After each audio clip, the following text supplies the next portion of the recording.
오늘 주님의 전에 나오신 여러분들에게 하나님의 은혜와 축복이 가득하기를 우리 주님의 이름으로 간절히 축복합니다. 좌우 옆 사람 또 뒷사람과 또 인사하십시다. 축복합니다.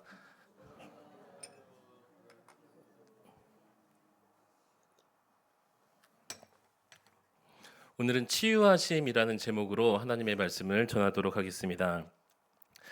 요새 TV를 보면은 유명한 사람들, 사회 저명 인사들이나 또 연예인들이 이렇게 나와서 출연을 해서 자신의 일상적인 이야기를 나누는 미운 우리 새끼 뭐 이런 TV 프로그램이 있는 것 같습니다. 이 출연자들이 자신의 일상적인 이야기들을 하고요.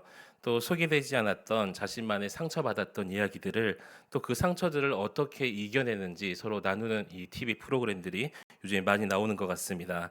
이 잠깐씩 방송을 보면서 제가 내린 결론은 권력자들도 또 부자도 또 연예인들도 심지어 겉은 건강해 보이는 사람도 모두 크고 작은 상처들 때문에 고민한다는 것입니다. 단지 어떤 정도의 차이가 있을 뿐이지 모두 상처를 가지고 살아간다는 것은 또 그들뿐만 아니라 저와 여러분도 공통된 또 마찬가지인 이런 점인 것을 다시 한번 깨닫게 되었습니다. 여러분 우리 모두는 크고 작은 이 상처를 받은 또 이런 경험들이 있지요. 마음의 상처도 있지만 몸의 상처도 있습니다. 이 지금 아마도 여러분의 몸을 한번 잘 살펴보시면 여러 가지 크고 작은 상처 또 흉터들이 보일 거예요. 제가 어릴 때 중국에서 자전거를 타고 넘어졌는데 이 콘크리트 벽에 이 정강이를 부딪힌 거예요. 그래서 정강이 뼈가 부러진 게 아니라 이게 뼈가 좀 깨졌어요. 지금 또 정강이를 만져보면 뼈 조각이 살짝살짝 이렇게 만져집니다. 한 번은 국민학교 6학년 때였었는데 제가 국민학교 마지막 세대예요. 이 추자나무, 호두나무라고 하죠. 그 나무에 올라가서 그 추자를 한번 따서 먹어보겠다고 6학년 나이에 올라갔습니다. 딱 나뭇가지를 잡았는데 잡은 나무가 썩은 나뭇가지인 거예요. 그래서 이게 푹 부러지면서 떨어져서 벽에 딱 찍고 이쪽은 시멘트 바닥, 이쪽은 시궁창. 하나님께서 저에게 어떤 은혜를 내리셨을까요? 시궁창의 은혜를 내리셔서 살아 있습니다. 그때 이 주위의 이 친구들과 형들이 깜짝 놀라서 다가와서 제게 하는 말이 여기 뼈가 보인다는 거예요. 그래서 이거 치료할 때 한 일주일 정도 치료했더니 이 상처에 이 뼈가 보였던 상처에 이 두껍게 상처 자국이 나면서 이렇게 새살이 올라오는 경험도 있었습니다. 아직까지도 그 상처가 좀 깊게 남아 있는 것 같아요. 이처럼 우리의 인생에 크고 작은 이 상처들 우리가 많이 경험하곤 하죠. 근데 진짜 상처는 몸에만 남는 것이 아닙니다. 제가 제일 싫어했던 친구가 어렸을 적에 A라는 아파트에 살고 있었어요. 그 친구가 얼마나 싫었는지 나중에 교회에 새로 나왔던 다른 친구가 A라는 A 그 아파트에 살고 있다는 그 소식을 듣고 그 친구를 이유 없이 미워했던 그런 적도 있습니다. 이 결혼한 며느님들 말씀을 들어보면 결혼 전에는 그렇게 시금치를 좋아했는데 결혼하고 이 시자가 들어가는 것은 먹고 싶지 않다, 싫어한다. 그래서 뭐 시금치를 안 먹고 시금치국도 안 먹는다 이렇게 우스갯소리를 하지요. 하도 그런 이야기들을 많이 들은 이 시어머니들이 며느리의 몇 자 들어간 거 나도 안 먹겠다. 참 다행인 것은 몇 자로 시작하는 요리가 없더라고요. 다 드셔도 됩니다. 이처럼 우리 마음속에 뭐 아까 제가 며느리, 시어머니 이런 이야기도 했었지만 모두 마음의 상처를 여러 가지 상처를 가지고 산다는 것이죠. 이 사람들은 누구나 지난날 이 과거 기억 속에 상처가 있습니다. 또 사람들의 관계 속에서 받았던 그런 상처들 또 크고 작은 상처들이 있는데 문제는 이런 마음의 상처들이 쉽사리 지워지지 않는다는 거예요. 내가 잊어버리려고 해도 잊어버리지가 않아요. 또 어떤 상처는 나에게 깊게 작용이 되어 가지고 마음에 화병이 오기도 하고요. 그래서 몸이 망가져서 이걸 신체화 증상이라고 하죠.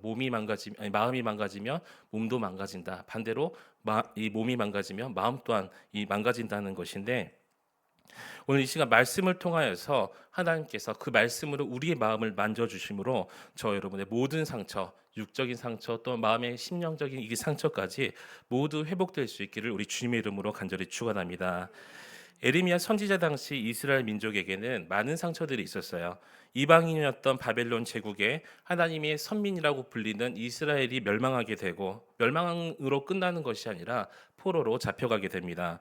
무려 70년이라는 긴 시간 동안 나라를 잃은 상처로 이 시간을 보내게 되죠. 하나님의 백성인 이스라엘이 이방인에게 나라를 잃었다 그 사실만으로도 충격인데 포로로 끌려갔다는 그것도 충격이었고 또 부끄러움이었던 이런 삶이었다는 것입니다. 우리나라도 지난 36년간 일본에게 나라를 잃었던 상처를 다 있죠. 그래서 지금도 대한민국 국민이라면 다른 나라는 몰라도 일본은 꼭 이겨야겠다는 마음을 여러분 또한 다 가지고 계실 거예요. 심지어 지난 금요일인가요? 야구 경기하는데 일본한테 6대 3으로 졌더라고요. 얼마나 마음이 좀 아프던지. 만약에 일본에게 지고 또 뭐 이렇게 세계에서 축구를 잘하는 브라질에게 이겼어도 국민들은 마음이 좀 씁쓸할 것 같아요. 왜 일본에게 졌기 때문이죠. 우리 과거의 그 축구 역사를 보면 1960년대 한일전을 준비하면서 당시에 이 다른 나라에게는 질 수 있어도 일본만큼은 꼭 이겨야 된다. 국민적인 이런 분위기가 여론이 조성이 되었습니다. 그래서 박정희 대통령이 직접 그때 당시 안기부에게 명령을 해서 대표팀을 선발하게 하고 남산에서 한일전을 준비했다라는 기록들이 있더라고요. 이처럼 우리나라가 일본에게 이 과민한 이 반응을 보이는 것은 예전의 그 상처 때문에 이 우리가 과민한 반응을 보이는 거예요. 그래서 우리는 누구보다 이 나라를 잃은 상처, 공감함으로써 이스라엘의 상처를 조금 더 쉽게 이해할 수가 있습니다. 오늘 주님은 본문을 통해서 우리에게 상처에 대해 말씀하시죠. 우리의 외적인 상처를 보면 어떤 상처는 시간이 지나가면 치유가 되고 또 저절로 아무는 상처가 있습니다. 그런데 어떤 상처는 시간이 지나도 아물지 않는 이런 상처들 또 이런 질병들이 있죠. 또 그런데 이 오히려 시간이 지나가면 지나갈수록 그 상처가 점점 심해지고 골마지는 상처가 있더라는 것입니다. 여러분 이게 외적인 상처뿐만 아니라 우리 마음의 상처도 어떤 상처는 시간이 지나가면 시간이 약이다 이런 말이 있듯이 이 상처가 지나가고 또 잊혀지게 됩니다. 하지만 어떤 상처는 시간이 지나가도 치료되는 것이 아니라 더 깊게 골마가는 상처도 있다라는 것이죠. 그래서 잠들기 전에 갑자기 어떤 일 때문에 그 상처가 생각나면 이불을 발로 차기도 하면서 이렇게 이 밤잠을 설치는 경우도 더러 있습니다.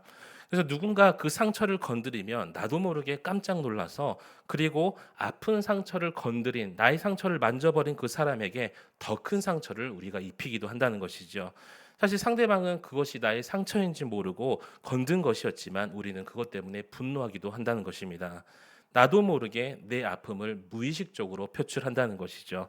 그래서 우리는 또다시 갈등하게 되고 또 다른 상처를 서로에게 만들어주는 우리의 모습을 또한 볼 수가 있습니다. 근데 주님은 오늘 우리에게 우리의 모든 상처를 치유하기 원하신다라고 말씀하고 계세요. 우리의 상처가 새롭게 치유되어서 이제는 상처가 아닌 그 상처의 자국에 새살이 돋아나기를 원하고 계신다는 것입니다. 오늘 주어지는 말씀이 먼저 여러분 마음의 깊은 상처들을 치유하는 은혜의 말씀이 될 수 있기를 축원합니다. 여러분 여러분의 이 깊은 속의 마음의 상처가 모두 주님이 만져주심으로 회복되고 치유되고 이제는 더 이상 그것에 억눌리지 않고 해방될 수 있는 또 자유함을 느낄 수 있는 오늘 이 시간 되기를 우리 주님의 이름으로 간절히 축원합니다. 그렇다면 오늘 주님은 우리에게 어떤 치유를 말씀하고 있을까요? 첫 번째로 우리의 상처까지도 하나님의 섭리임을 말씀하고 있습니다. 한번 따라하십시다. 고난은 하나님의 축복의 사인이다. 우리가 살면서 주변에 크고 작은 고통을 듣게 되고요. 또 상처들 이런 이야기를 듣게 됩니다. 사업이 실패해서 경제적으로 고통을 당하고 있다. 또 가족 구성원의 예기치 않은 일탈 때문에 가정이 파괴되고 또 가정이 무너져서 그 가정이 이 큰 아픔 속에 있다. 또 예상치 못한 질병으로 온 가족이 고통하는 이런 이 가정이 있다. 이런 여러 가지 이야기를 듣게 되죠. 그런데 그런 고통의 이야기를 들으면 저나 여러분 마찬가지로 모두 다 공감하면서 또 마음이 아프게 됩니다. 안타까운 마음이 우리 마음속에 일어나요. 그런데 문제는 뭐냐면 나와 무관할 것 같으며 남의 이야기 같은 그런 상처와 고통이 우리에게도 찾아온다는 것이죠. 하나님의 백성이며 자녀로서 한평생 나는 믿음 생활 잘했다고 자부하면서 그렇게 살았었는데 아픔과 고민이 찾아올 때 심각한 고민에 우리가 빠지게 된다는 것입니다. 내가 도대체 하나님 앞에서 내가 나의 신앙생활이 무엇이 잘못됐길래 이렇게 고통을 당해야 되는지 고민한다는 거예요. 아니 남들에게는 칭찬은 듣지 못했을지라도 최소한 내 인생을 내가 되돌아보니까 욕먹지 않을 그런 인생을 살았다고 자부하는데 왜 고통이 찾아왔는지 이 상황이 원망스럽기까지 한다는 것입니다. 근데 주님은 이 시간 이 상처를 당하고 있는 모든 사람들에게 15절에 이렇게 말씀합니다. 우리 함께 읽겠습니다. 시작. 부르짖느냐. 내 고통이 심하도다. 내 악행이 많고 내 죄가 허다함으로 내가 이 일을 너에게 행하였느니라. 아멘. 주님께서 뭐라고 하시냐면 이 모든 고통과 고난과 아픔과 이것들을, 이 모든 일을 너에게 행하였다, 내가 행하였다라고 말씀하고 있다는 거예요. 당장은 이해할 수 없지만 지금의 상처도 고난도 아픔도 하나님의 섭리 가운데 하나라고 말씀하고 있다는 것입니다. 이스라엘에게 이 바벨론의 포로 경험은 씻을 수 없는 상처였겠죠. 얼마나 고난과 고통을 포로 생활 가운데 많이 당했겠습니까? 나라를 잃은 슬픔도 힘든데 내 가족이 그들에게 맞고 또 뺏기고 이런 고통은 이루 말할 수 없었을 것입니다. 하지만 그 씻을 수 없는 상처도 큰 의미가 있다는 거예요. 단순하게 이스라엘이 운이 나빠서, 이스라엘이 뭐 허약해져서 이렇게 나쁜 경험을 한 것이 아니라는 거예요. 그들에게 아무 의미 없는 사건이 아니라 단지 이스라엘이 정치적, 군사적으로 약했기 때문에 당한 일이 아니라는 것이죠. 이 모든 일이 하나님의 크신 섭리임을 여러분 믿으시기 바랍니다. 하나님의 계획은 무엇이었냐면 이스라엘을 그 고통으로 인해서 정결하게, 거룩하게 만드는 것이 바로 하나님의 계획이었어요.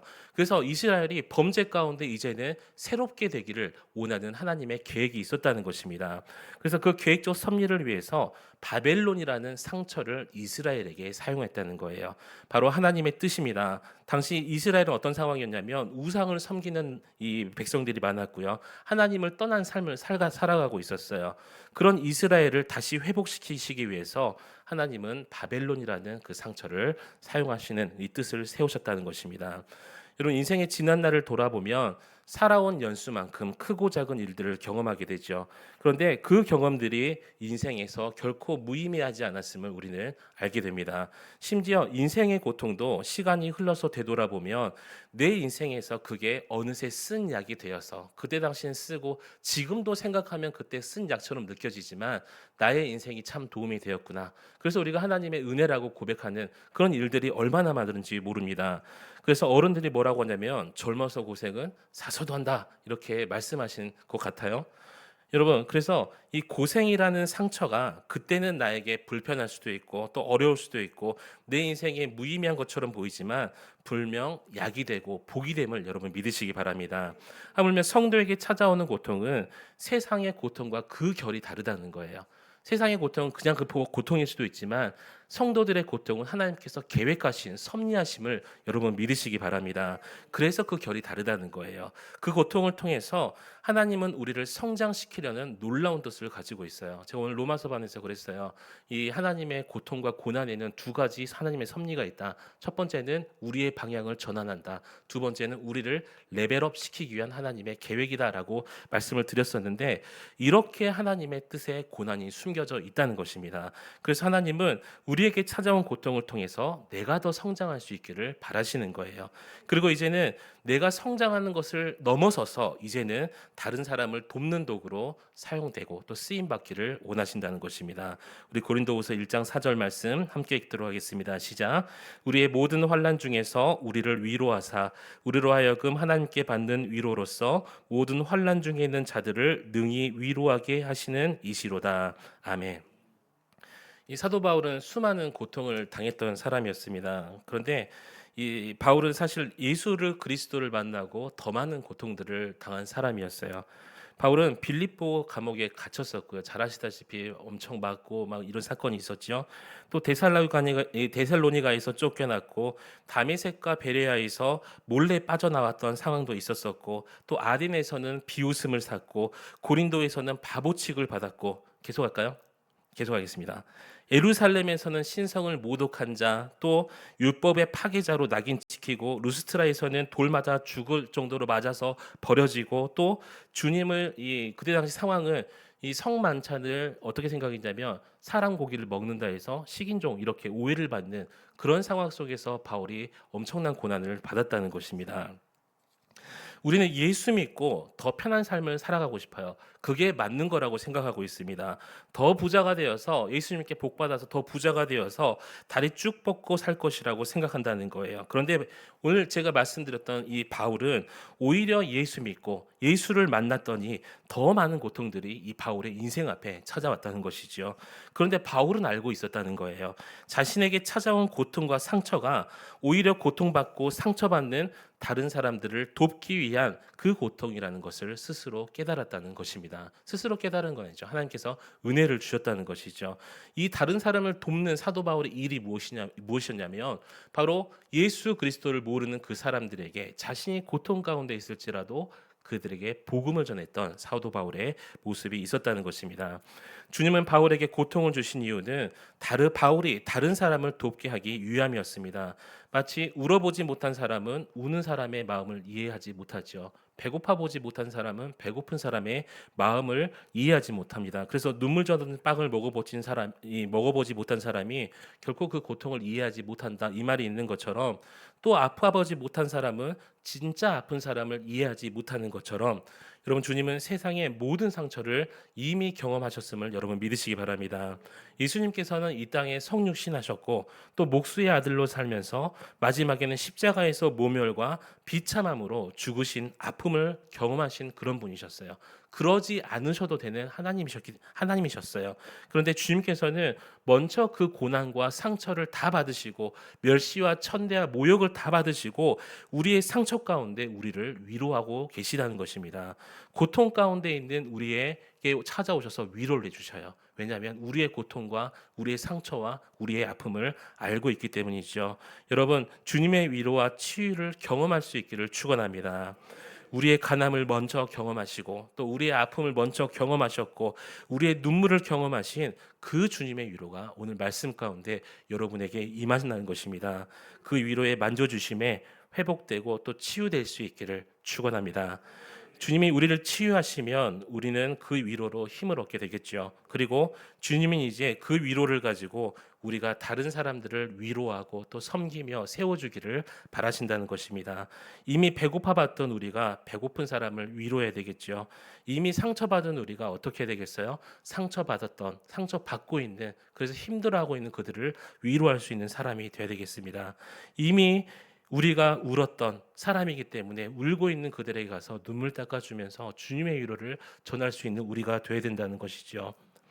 여러분, 믿음의 자녀에게는 감사함으로 받으면 결코 버릴 것이 없다고 디모데전서 4장 4절에 말씀하고 있습니다. 이 고난도 마찬가지라는 거예요. 우리에게 고난을 주신 이유는 우리를 회복시키시고 성장시키시고 하나님의 섭리를 경험하게 하시고 더 나아가서 주님의 사랑을 전할 수 있는 그런 자로 우리를 만들어 주신다는 거예요. 그래서 여러분, 모든 것은 다 하나님의 주시는 그 소중한 도구임을 여러분 믿으시기 바랍니다. 심지어 고통과 아픔 그리고 모든 상처까지 하나님이 나를 향한 크고 놀라운 섭리와 계획이 있음을 여러분 다시 한번 믿으시기를 우리 주님의 이름으로 간절히 축원합니다. 그래서 하나님의 그 놀라운 섭리와 계획, 그 하나님의 그것들을 신뢰할 수 있는 우리가 된다면 우리는 고통까지도 감사할 수가 있다는 것이죠. 뿐만 아니라 그 고통이 결국 하나님의 은혜의 도구가 됨을 우리가 신뢰하게 된다는 거예요. 여러분, 우리에게 찾아온 모든 고통까지도 우리를 성장시키시는 주님의 은혜임을 기억하시면서 감사함으로 오히려 기뻐함으로 나아갈 수 있는 저와 여러분 되시기를 우리 주님의 이름으로 간절히 축원합니다. 여러분, 고통은 우리를 성장시키려는 주님의 목적이 가득 찬 거예요. 더불어서 고통은 우리를 주님의 자녀로서 깨끗하게 하고 또 정결하게 세우시는 주님의 목적도 포함되어 있습니다. 이 야곱은 젊은 시절 자신의 이름처럼 늘 아버지 이삭을 속이고 또 형 이삭을 속이는 그런 속이는 자였어요. 심지어 하나님까지 속이려고 합니다. 하지만 하나님은 야곱을 삼촌 라반에게 20년 동안 오히려 속는 그 고통을 당하게 하시지요. 아마 사기꾼이며 속이는 자였던 그런 야곱은 자기를 속이고 있는 이 삼촌 라반을 보면서 자신의 지난 날들을 되돌아보게 되었을 거예요. 속이는 자였는데 속아 보니까 속는 자의 아픔을 알게 된다는 것이죠. 여러분, 하나님께서 우리에게 고난을 허락하실 때 여러분의 지난 날들을 한번 되돌아보시기 바랍니다.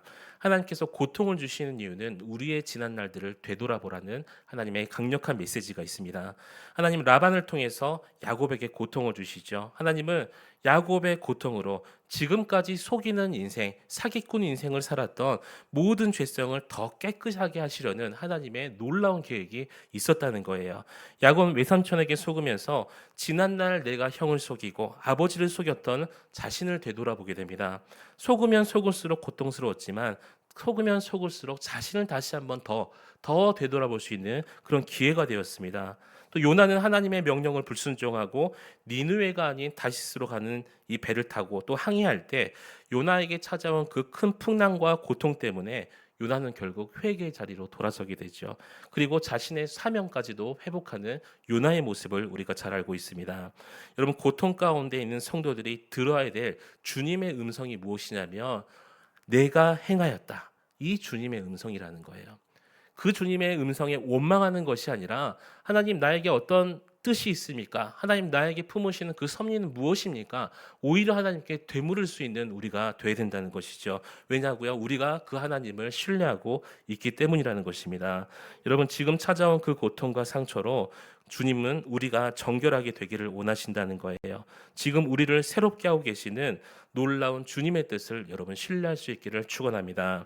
그리고 그 고통 가운데 이후에 이루어질 주님의 새 일을 또한 바라볼 수 있기를 축원합니다.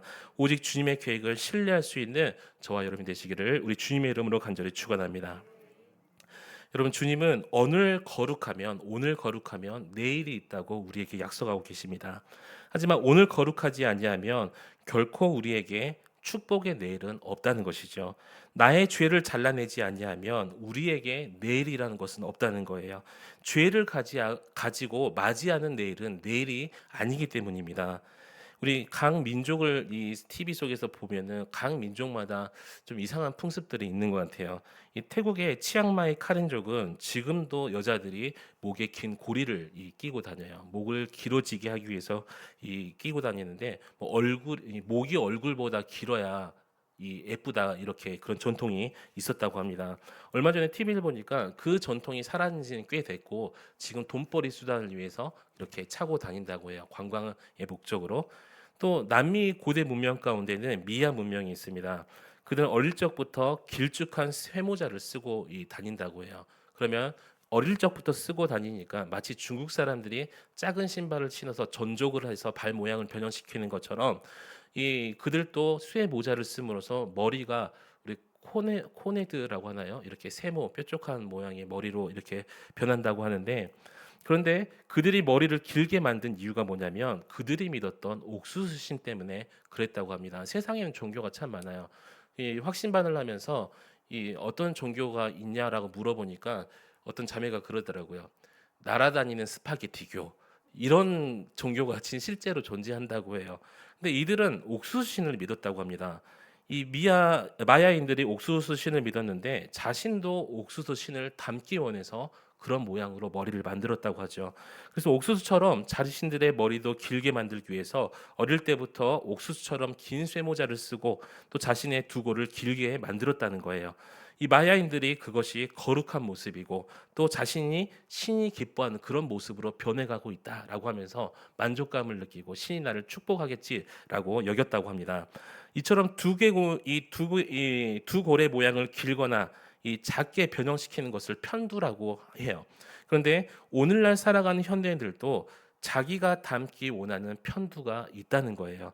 마치 옥수수를 닮으려고 자기 머리에 쇠 모자를 씌웠던 그 마야인들처럼 사람들은 돈의 형상을 담기 위해서 자신의 머리에 돈의 편두 그 쇠 꽃가콘을 씌운다는 것이죠. 돈을 신으로 삼으려고 하고요. 또 쾌락과 권력이 우리의 신이 되어서 그 권력의 신이 우리의 모습을 변화시킨다는 것입니다. 그래서 우리도 모르게 우리의 삶 속에서 또 다른 편도들을 만들면서 살아간다는 것이죠. 여러분 하나님은 우리에게 하나님이 아닌 죄의 모든 모양들을 버리라고 말씀하셨습니다. 결코 거룩하지 않는 모습에서 우리가 벗어나기를 하나님께서 원하신다는 것이죠. 고대 마야인들만 어리석은 것이 아니라 우리도 바라는 것을 형상으로 만들어가고 있다는 거예요. 우리도 모르게 만들고 있는 그 모든 죄악의 형상들을 주님 앞에서 잘라내고 회개할 수 있기를 축원합니다. 그래서 오직 주님께서 말씀하시는 이 죄들을 잘라내면서 거룩해지면서 하나님께서 우리에게 고통을 주신 이유, 우리에게 정결하기 위해서 순결한 자로 거룩한 백성으로 나아가기 위해서 그렇게 주님께서 원하시는 온전한 형상이 저와 여러분이 되어서 하나님의 기쁨이 되는 하나님의 회복을 만끽할 수 있는 저와 여러분이 되시기를 우리 주님의 이름으로 간절히 축원합니다. 두 번째로 상처를 통해서 새롭게 회복시키심을 말씀하고 있습니다. 우리가 겪는 모든 상처는 주님께서 허락하신 상처, 주님께서 주신 상처라고 말을 하는데 우리가 성숙시키고 우리를 온전케 하기 위해서 주님은 오늘 본문에 보니까 내가 그랬다라고 말씀을 하고 계세요. 여러분, 우리는 주님이 허락하신 그 상처를 인정해야 될 줄 믿습니다. 주님께서 허락해 주신 그 고난을 여러분께서 스스로 인정을 하셔야 돼요. 그리고 주님 앞에 회개하면 주님께서 당연히 용서를 해주시겠죠. 뿐만 아니라 성경 말씀에 보니까 새 살이 도난하게 하신다라고 말씀하고 있습니다. 17절입니다. 함께 읽겠습니다. 여호와의 말씀이니라 그들이 쫓겨난 자라 하매 시온을 찾는 자가 없은즉 내가 너의 상처로부터 새 살이 도단하게 하여 너를 고쳐 주리라. 아멘. 주님께서 인생의 상처, 인생의 고난들을 우리에게 허락하실 때 고난만 계획하고 또 상처만 계획하신 것이 아니라 우리의 회복도 계획하고 계심을, 우리에게 주실 이 새 살도 계획하고 계심을 여러분 믿으시기 바랍니다. 여러분, 세상에 어떤 부모도 자식이 고통받는 것을 즐기면서 깔깔깔 웃는 그런 부모는 없을 거예요. 하물며 주님은 원래 하나님의 자녀들이 상처받는 것을 기뻐하지 않으시는 분이에요. 우리가 잘 살기를 바라시고 우리가 즐거워하며 행복하길 바라시는 분이 바로 우리 하나님 아버지시라는 것인데, 우리를 고통당하게 하는 것이 주님의 계획이 아니기 때문입니다. 주님은 우리가 하나님의 형상으로 회복되어서 복을 누리고 행복하게 사시기를 하나님께서는 원하신다는 거예요. 그래서 주님은 우리가 상처받는 것보다 우리가 회복되는 일에 더 관심이 많으신 분임을 여러분 기억하시기 바랍니다. 더 관심과 더 마음을 더 많이 쏟고 계신다는 거예요. 어떻게 하면 고난 중에서 이 친구가 또 나의 자녀가 잘 회복할 수 있게 할까? 그것에 관심이 있다는 것이죠. 여러분, 이 시간 주님이 치유하시는 그 놀라운 치유의 역사를 체험하시기를 우리 주님의 이름으로 간절히 축원합니다. 하나님은 우리의 상처도 고난도 친히 허락하셨지만 우리의 치료도 친히 진행하신다는 거예요. 손수 우리를 만져주십니다. 우리의 상처에 새 살에 도단하게 하시고, 야곱과 에서의 상처는 형제간의 깊은 상처죠. 누구도 고칠 수 없는 그런 상처였지만 오히려 이삭과 리브가가 형제 사이를 더 갈라놓고 더 깊게 만들잖아요. 하지만 야복 강가에서 하나님은 야곱의 지난 모든 상처를 회복시켜 주셨음을 믿으시기 바랍니다. 야곱의 상처만 회복시켜 주신 것이 아니라 형 에서의 마음을 만져 주셔서 야곱을 용서할 수 있는 마음의 새 살이 돋게 만들어 주셨다는 거예요. 그리고 야곱의 마음도 회복시켜 주시고 야곱이 환도뼈가 부러지면서까지 하나님 앞에 자신의 문제를 다 맡기고 회개했을 때 이런 놀라운 역사들이 일어났다는 것이죠.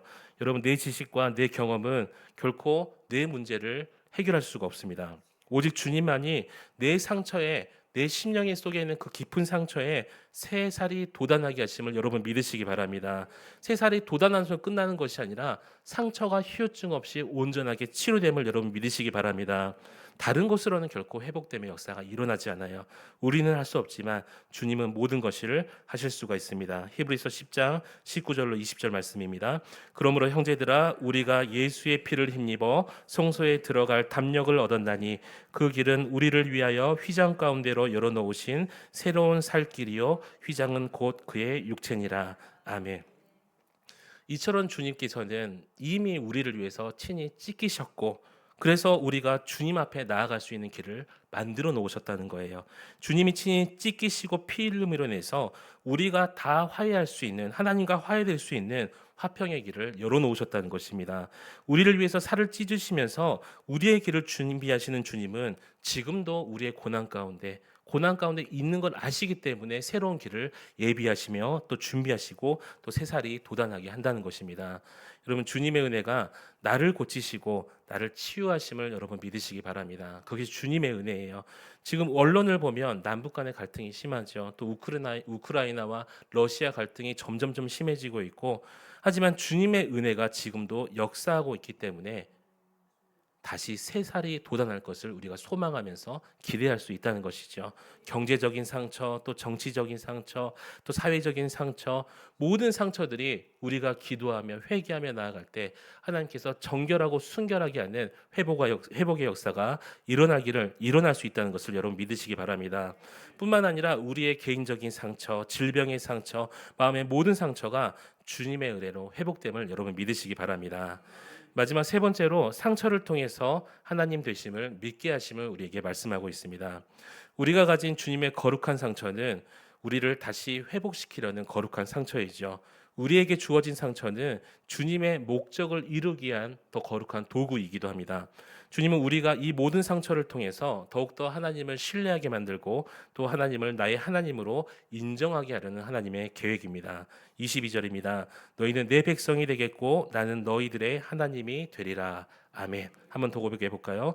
너희는 내 백성이 되겠고 나는 너희들의 하나님이 되리라. 아멘. 하나님의 때가 되었을 때 하나님은 이스라엘을 바벨론의 포박에서 포로 생활에서 풀어주셨어요. 그리고 다시 돌아오게 하시지요. 하나님의 자녀들에게 허락된 그 고통은 영원하지 않는다는 거예요. 하나님께서 허락하셨기 때문에 정해진 그 시간이 있음을 여러분 기억하시기 바랍니다. 주님의 시간이 되면 주님의 방법으로 다 끊어주신다는 것이죠. 여러분, 우리도 이 살아가면서 모든 일에는 다 때가 있는 법이다라고 우리 자녀들에게 그렇게 가르치죠. 하나님도 정한 때가 있고 그 시간이 반드시 우리에게 찾아온다는 것입니다. 하나님께서 정한 그 시간이 다가오고 있어요. 여러분, 우리도 계속해서 고통과 상처 가운데 있을 것은 아니라는 것이죠. 하나님께서 정하신 그 시간이 오면 언젠지는 잘 모르겠지만 하나님은 풀어주시고 끊어주시고 새살이 돋게 만들어주신다는 것입니다. 어떤 무명의 가수가 하는 일마다 안 되고 망했어요. 앨범을 낼 때마다 계속 망했다는 것입니다. 사람들이 그러죠. 뒤로 넘어져도 코가 깨지는 인생, 이렇게 세상 말로는 그런 인생이 있다고 이야기를 하는데, 나름 가수라고 생각을 하고 난 노래 좀 잘하는 사람인데 왜 이렇게 꼬이지? 이렇게 무명의 오랜 시간들이 계속 길어졌다고 해요. 그래서 마지막이라는 생각으로 자신의 고통과 상처를 가사로 한번 만들어 봐야지라고 곡을 씁니다. 이런 가사예요. 슬픔도 괴로움도 모두 비켜라. 안 되는 일 없단다. 노력하면은 뭐죠? 쨍하고 해 뜰 날 뭐죠? 돌아온단다. 예, 송대관 씨의 이 쨍하고 해 뜰 날이라는 노래입니다. 암울하고 힘들었던 이 자신의 경험을 가사로 노래했었는데 오히려 수많은 사람들에게 공감과 희망으로 만들어졌던 노래. 그래서 그 노래가 엄청 유행했었죠. 마지막이라고 생각했던, 그래서 그렇게 곡을 썼던 노래가 그 해의 10대 가수상, 최고 인기 가요상, 최고 인기 가수상, 최고의 이 3관왕을 그 해에 수상하게 됩니다. 여러분, 하나님도 우리에게 뭐 쨍하고 해뜰라 가요의 이 제목이 좀 갖다 붙이긴 좀 그렇지만 그런 날들을 반드시 우리에게 주신다는 거예요. 지금도 고통을 통해서 우리가 하나님의 더 놀라운 경험, 하나님의 그 기적들을 경험하기를 원하신다는 거예요. 그러면 더욱더 우리가 하나님을 신뢰하게 되겠죠. 주님은 내가 회복시킬 수 없는 모든 것을 이제 회복시켜 주시겠다고 말씀하고 있습니다. 그러나 우리는 내가 먼저 해야 할 일은 먼저 해야 되겠죠. 주님 앞에 죄 때문에 우리가 무릎 꿇고 회개하고 자복해야 됩니다. 끊을 것은 반드시 모두 다 끊어내야 됩니다.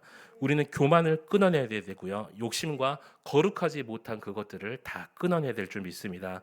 모든 죄악들을 믿음으로 끊어낼 수 있기를 우리 주님의 이름으로 간절히 축원합니다. 여러분, 우리는 하나님을 나의 하나님으로 고백을 하죠. 결코 하나님을 우리의 편리한 도구나 또 내가 하나님의 주인이 될 수 없는 그런 위치인 우리입니다. 마치 내 요구사항을 관철시키기 위해서 뭐 구청에 가면 민원창구, 주민센터 가도 민원창구 있죠. 내 만족을 채우려고 하는 뭐 리모컨, 뭐 자판기 뭐 이렇게 하나님을 여겨서는 안 된다는 거예요.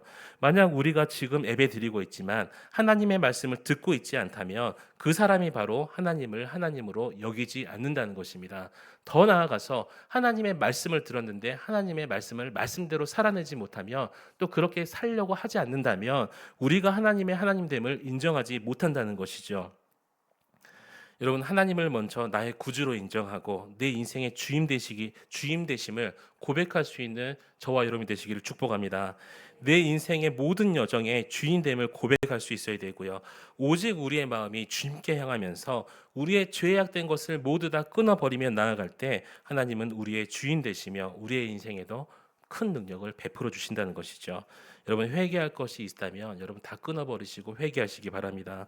오늘 본문에 하나님께서 바라시는 거예요. 그러면 새살이 돋게 해주신다고 하시지 않습니까? 버려야 할 것이 있다면 과감하게 버리시기 바랍니다. 우리가 죄인이라서 끊어버리지 못한 이유는 너무나 당연해요. 죄인이기 때문에 아무리 버리려고 해도 그 죄가 너무나 사랑스럽고 이거 없으면 나 죽을 것 같기 때문에 끊어버리지 못하는 이 죄악들이지만 그러한 것들이지만 성경은 오늘 끊어내라라고 말씀을 하고 있다는 것입니다. 그렇지 않으면요, 그 에레미야 애가의 말씀을 보니까 하나님께서 그 죄인의 허리에다가 활을 쏘시는데 명중하게 만드신다는 거, 꺾어버리신다는 거예요. 여러분, 내가 끊을 수 없다는 거 잘 알고 있기 때문에 그래서 우리가 하나님께 엎드리면서 하나님의 능력을 구하는 것이겠죠. 하나님의 능력을 구하면서 내 힘으로 안 되는 그 죄악들 주님께서 끊어주세요라고 간절히 하나님께 기도하며 나아갈 때 하나님께서 그 죄를 끊게 하시고 용서하시고 우리의 인생에 새살이 돋게 하심을 여러분 믿으시기 바랍니다. 우리의 모든 명예와 결박을 끊어주시는 그 하나님만을 바라볼 수 있기를 축원합니다. 19절 말씀 함께 읽도록 하겠습니다. 시작. 그들에게서 감사하는 소리가 나오고 즐거워하는 자들의 소리가 나오리라. 내가 그들을 번성하게 하리니 그들의 수가 줄어들지 아니하겠고 내가 그들을 존귀하게 하리니 그들은 비천하여지지 아니하리라. 아멘. 하나님의 축복들이 그 위에 쭉 나오고 있죠. 여러분, 하나님은 저와 여러분의 상처를 통해서 하나님이 하나님 되심을 선포하기를, 우리 입술에서 그런 고백이 나오기를 원하시고 계십니다. 여러분의 찾아온 고통과 아픔을 통해서 하나님께서 나의 하나님이시구나, 그렇게 선포할 수가 있어야 된다는 것이죠. 여러분의 풀 수 없는 그런 고통, 고난, 또 어려움들 이제 하나님의 영광의 간증으로, 그런 간증거리로 변할 것을 여러분 소망하시길 바랍니다.